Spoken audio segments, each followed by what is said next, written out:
Paytm का मालिक है, उसका नाम है विजय शेखर शर्मा। पेटीएम का जो मालिक है उसका नाम है विजय शेखर शर्मा। उसने 18,000 करोड़ का चूना इस देश के लोगों को लगा दिया। प्रधानमंत्री नरेंद्र मोदी उनका प्रचार करते थे पेटीएम का।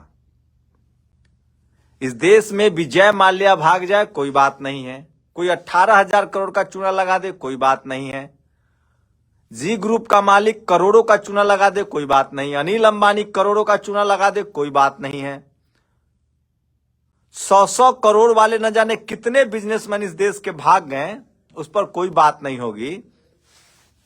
लेकिन इस देश के मनुवादियों की नजर में चोर हेमंत सोरेन, लालू यादव। सोचिए, 4 से हेमंत सोरेन का कहना है कि 8 एकड़ का मामला है, खबरें कह रही है 4 एकड़ जमीन का मामला है और हेमंत सोरेन की सत्ता चली गई, उनको मुख्यमंत्री से हटा दिया गया है, उनको अरेस्ट कर लिया गया। और सोचिए, 47 विधायक होने के बावजूद, एक दो नहीं 47 विधायक, 41 पर बहुमत है, 47 विधायक है हेमंत सोरेन के पास, उसके बाद भी उनको शपथ नहीं दिलाया जा रहा है चंपई सोरेन को।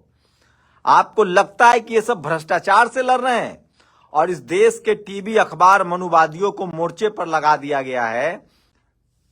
इस देश की विडंबना देखिए, अस्पतालों में दलित, पिछड़े, आदिवासी सरकारी अस्पतालों में मरने के लिए मजबूर हैं। इस देश में आर्थिक रूप से, सामाजिक रूप से जो गरीब है उनके साथ कुछ भी हो सकता है, आप कल्पना नहीं कर सकते। और सोचिए, संस्थाओं को, स्वतंत्रता को खत्म कर सरकार कैसे देश को बर्बाद कर रही है। ले आई पेटीएम फ्रॉड इसका बड़ा उदाहरण है।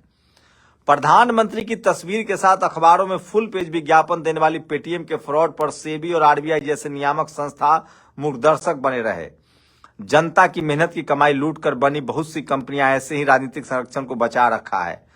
तो सोचिए, पेटीएम ने 18,000 करोड़ का स्कैम कर दिया। अब आरबीआई जगी है और कह रही कि उसको बैन कीजिए। और पेटीएम का मालिक कौन है? राजशेखर शर्मा। लेकिन इस देश में दलित, पिछड़ा, आदिवासी, इनको न बोलना है, न इनको कुछ बोलने देना है, न इनको कुछ करने देना है। एक मामूली से एक शर्मा ने हेमंत सोरेन के खिलाफ केस दर्ज लगाया। एक वीडियो मैं सोशल मीडिया पर देख रहा हूं, निशिकांत दुबे का। वो सरेआम अबुआ दिसुम शिबू सोरेन का अपमान कर रहे हैं। तो दलित, पिछड़े, आदिवासी समाज के नेताओं को समझना पड़ेगा और आपस में आपको लड़ाया जाता है। महाराष्ट्र में सुबह 5 बजे शपथ ग्रहण हुआ था, याद है? महाराष्ट्र में सुबह 5:30 बजे, बिहार में सुबह इस्तीफा, शाम को शपथ ग्रहण। झारखंड में पूरे विधायकों के शक्ति प्रदर्शन के बाद में भी शक्ति देरी क्यों है? इसका मतलब है कि हेमंत सोरेन को सत्ता से हटाना था, एक चुनी हुई सरकार को सत्ता से हटाना था। अब भी किसी को लगता है कि लोकतंत्र है तो आप सोचते रहिए। और सोचिए, अगर यही काम, अगर कोई दलित, पिछड़े, या मायावती प्रधानमंत्री होती, अखिलेश होते, नीतीश कुमार ही होते, और अगर उन लोगों ने इस तरह से किसी चुनी हुई सरकार को बर्खास्त इस तरह से फंसाया होता, तो अभी हाईकोर्ट, सुप्रीम कोर्ट संज्ञान ले रहा होता। तो कोई भी संवैधानिक संस्थाएं इस पर सोचिए, चंपई सोरेन ने करवा दी 43 विधायकों की परेड। वीडियो आने के बाद बीजेपी का गेम खत्म, इस तरह की खबरें तो लिखी जा रही है। लेकिन सोचिए, नीतीश कुमार ने कोई परेड कराया था क्या? वो बीजेपी के साथ गए, 2 डिप्टी सीएम बने, बीजेपी की कुर्सी आ गई। तो इस देश के दलित, पिछड़ों को समझना पड़ेगा। और सबसे ज्यादा सोचिए, किस बात से इस देश को बर्बाद किया जा रहा है। और लगातार हेमंत सोरेन मामले में लड़ाने की कोशिश है, उनके परिवार को लड़ाने की कोशिश हो रही है। और बहुजन समाज को राज, पहले जाति में बांटकर राज कर रहे थे ये लोग, अब इनको जाति से अलग, इनको परिवार में लड़ाकर भी राज के। हेमंत सोरेन के खिलाफ षड्यंत्र तैयार है। ईडी अपनी गिरफ्तारी को चुनौती देने वाली झारखंड के पूर्व मुख्यमंत्री हेमंत सोरेन की याचिका पर कल न्यायमूर्ति संजीव खन्ना, एमएम सुदेश और बेला त्रिवेदी की विशेष सुनवाई की जाएगी। इस कारनामे में क्या है, रवि सैनी टीवी ने पूरा बताया। तो मैं फिर कह रहा हूं, ये सब कुछ पहले से प्री प्लानिंग है और बहुजन समाज को कहीं से न्याय नहीं मिले। जब तक बाबा साहब का संविधान लागू नहीं होगा, तो सोशल मीडिया है जो हम लोग इतनी बात कर पा रहे हैं। नहीं तो इस देश के 90-95% आबादी को बात करने का भी संवैधानिक अधिकार नहीं है। और ये सबसे बड़ी खबर है जो सोशल मीडिया पर वायरल है। और सोचिए, इस देश से कैसे कैसे धन्ना सेठ लोग भाग गए करोड़ों लेकर। और आप कल्पना कर सकते हैं, ये सबसे बड़ी खबर बता रहा हूं सोशल मीडिया पर जो वायरल है, किस तरह से ये साफ हो गया है कि ये सरकार नहीं बनाने देना चाहते हैं, दलित पिछड़ों को सत्ता से बाहर करना चाहते हैं। और इसीलिए सोचिए, इस देश में आप 18,000 करोड़ का घोटाला कीजिए, 10,000 करोड़ का घोटाला कीजिए, पैसा लेके विदेश भाग जाइए। अनिल अंबानी के खिलाफ कोई कार्रवाई हुई क्या? ये राजशेखर शर्मा को जेल में डाला जाएगा क्या? विजय माल्या, नीरव मोदी, मेहुल चौकसी, राहुल संदेशरा, ये कौन सा तमाम लोग। और इसकी वजह है बहुजन समाज की चुप्पी, बहुजन समाज का डर। मुझे रोज 1 दर्जन कॉल ऐसे आते हैं जिसमें यह कहा जाता है कि मैं नाम नहीं बता सकता, मैं आपको नहीं बता सकता हूं। आप कल्पना कर सकते हैं ये समाज कितना मानसिक रूप से डरा हुआ है। और अगर आप डरे रहेंगे तो आज जो समाज डरा रहता है ना, वो अपने कंधे पर लाश उठाता है। तो सोचिए किस तरह से बहुजन समाज के लोग, और ये तमाम बातें आपको और कोई नहीं बताता, तो सोशल मीडिया है जो तमाम सवर्ण पत्रकार है वो थोड़ा बहुत बोलने लगे हैं। तो किस तरह से लगातार सबसे बड़ी खबर बता रहा हूं, किस तरह से साफ हो गया है कि गवर्नर के साथ मिलकर, अब सोचिए कहीं से कोई गवर्नर हो, कहीं से कोई, केंद्र सरकार के इस बजट में, बजट पढ़ाऊंगा मैं पहले, 81 विधायकों के सदन में 41 की बहुमत होता है। 48 विधायकों का समर्थन होने के बावजूद चंपई सोरेन जी को सरकार बनाने का न्योता न देना साफ तौर पर संविधान की अवमानना एवं जनमत को नकारना है। तो सोचिए किस तरह से आपके तमाम कॉन्स्टिट्यूशनल राइट्स को खत्म किया जा रहा है।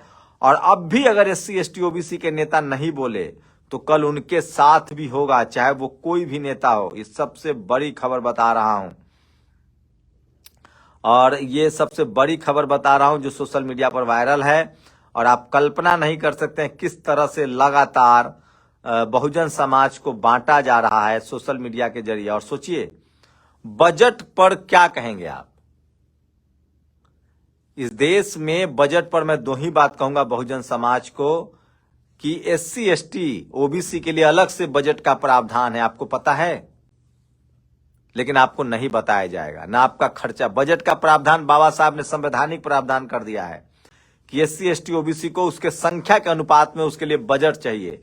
लेकिन आपको जानकर हैरानी होगी कि ये बजट जो है पैसा आता है, लेकिन उसको सड़क बनाने में, स्टेडियम बनाने में, जो इस देश का विकास का काम है वो SC ST OBC के पैसे से होता है, और बाकी पैसे का गुलछर्रे उड़ता है। हेमंत सोरेन गिरफ्तार हो सकते हैं, तेजस्वी यादव को ईडी बुला लेती है, संजय सिंह को जेल हो सकती है, पर राम रहीम को पैरोल मिल जाएगी। बम धमाकों के आरोपी खुले घूमेगी।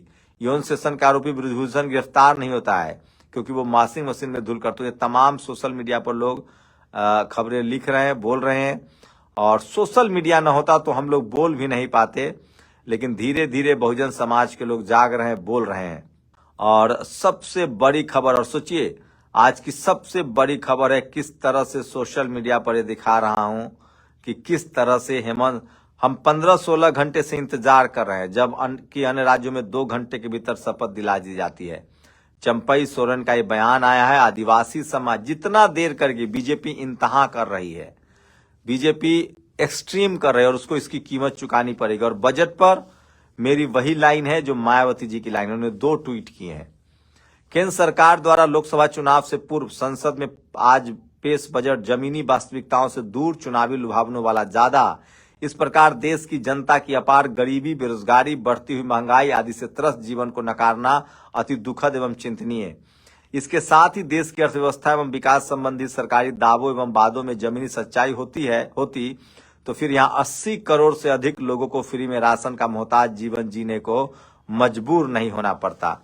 ये बीएसपी सुप्रीमो मायावती ने अपनी प्रतिक्रिया दी है। और आप कल्पना कीजिए कि किस तरह से अब तक हेमंत सोरेन की याचिका पर कल न्यायमूर्ति बेला त्रिवेदी फैसला सुनाएंगी। जजमेंट की क्या जरूरत है ना। बेला माधुरी त्रिवेदी इज ए जज of Supreme Court, she had previously been जज of the Gujarat High Court. तो जानबूझकर इस तरह के जज, सोचिए इस देश में एक high court, Kolkata high court के जज थे जस्टिस कर्णन, उन्होंने भ्रष्टाचार के आरोप लगाए थे सुप्रीम कोर्ट के कुछ जजों पर, उनको जेल में डाल दिया गया था। कमाल की राजनीति करते हैं आप प्रधानमंत्री जी। ज्ञान वापी के इर्द गिर्द चलाए जा रहे विमर्श में से एक बार फिर यह साबित हुआ कि संसद से पारित कानून प्लेस ऑफ वर्शिप एक्ट 1991 की ना आपको सूद है और न ही हमारी अति सम्मानीय न्यायपालिका को किसे कहे और क्या कहे। तो ये तमाम बड़ी खबरें हैं जो सोशल मीडिया पर वायरल है। और सोचिए किस तरह से बहुजन समाज का मुख्यमंत्री भी सुरक्षित नहीं है। तो इस देश के दलित पिछड़े आदिवासियों को सोचना चाहिए कि अगर आपका मुख्यमंत्री सुरक्षित नहीं है, लालू यादव को जेल है, अखिलेश यादव मायावती जी को लगातार किस तरह से नीचे दिखाया जाता है, करप्ट कहा जाता है, जब तक बहुजन समाज के लोग टीवी अखबार का बॉयकॉट नहीं करेंगे और जब तक बहुजन समाज के पढ़े लिखे लोग अपनी बात डर से बाहर निकलकर कहना नहीं शुरू करेंगे, तब तक आपके साथ यही होता रहेगा। आप सीएम बन जाइए, पीएम बन जाइए, चाहे राष्ट्रपति बन जाइए, आपके साथ यही होगा और आप लोग इसके लिए तैयार रहिए। बस मैं ये कोशिश कर रहा हूं कि मेरी शानदार शहादत हो। बाबा साहब ने कहा है जिंदगी लंबी नहीं शानदार होनी चाहिए। जिल्लत की जिंदगी से अच्छी इज्जत की मौत होती है। आप लोग अपनी प्रतिक्रिया दीजिए और सोचिए कि किस तरह से जब इस देश में बहुजन समाज का, दलित पिछड़ा, आदिवासी, अल्पसंख्यक, मुस्लिम समाज का मस्जिद सुरक्षित नहीं है। सोचिए जो लोग आज मस्जिद पर कब्जा कर रहे हैं, क्या उन्होंने बुद्ध विहारों पर कब्जा नहीं किया होगा? इसी तरह से किया होगा जब उनकी सत्ता आई होगी। जो आज मस्जिद पर कब्जा कर रहे हैं, उन्होंने जब उनकी सत्ता आई तो बुद्ध विहारों पर कब्जा किया।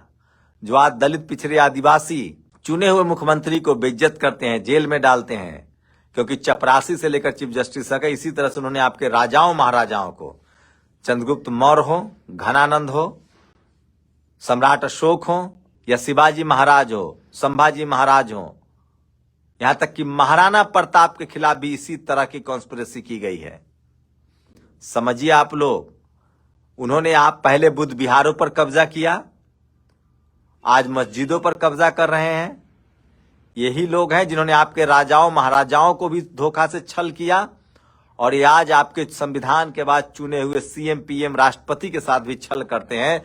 और इसके लिए आप सब जिम्मेदार हैं, क्योंकि आपकी चुप्पी नहीं टूट रही है।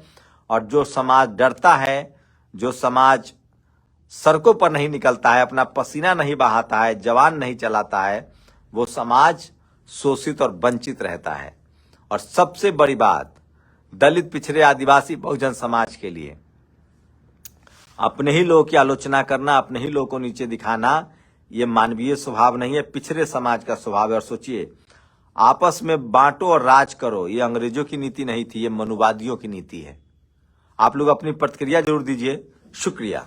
नेशनल दस्तक की आपसे गुजारिश है कि अगर इसको बचाना चाहते हैं तो नेशनल दस्तक को सब्सक्राइब करने के लिए रेड कलर के सब्सक्राइब बटन को दबाएं, फिर बेल आइकन की घंटी दबाएं। नेशनल दस्तक को बचाने के लिए बहुत जरूरी है कि हर खबर को शेयर करें, लाइक करें, कमेंट जरूर करें।